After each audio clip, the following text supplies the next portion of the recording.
Sabi po dito sa Psalms 23, from verse 1, "The Lord is my shepherd, I shall not want. He makes me lie down in green pastures. He leads me beside the still waters.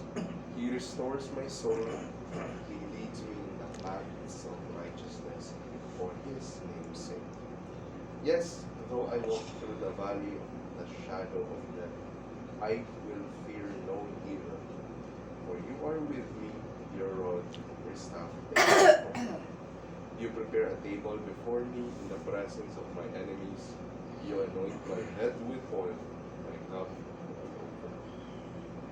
Surely goodness and mercy shall follow me all the days of my life, and I will dwell in the house of the Lord forever."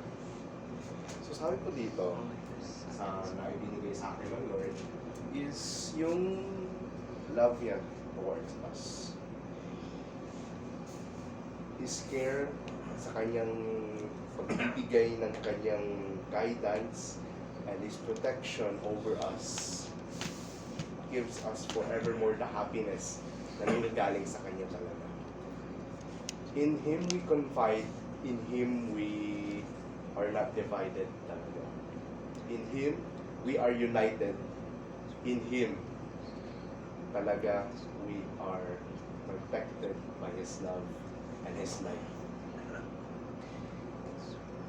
And yun lang talaga po masasabi ko, at yan talaga po ang nag-reveal sa akin ng Panginoon. Yan lang po. To God be the glory.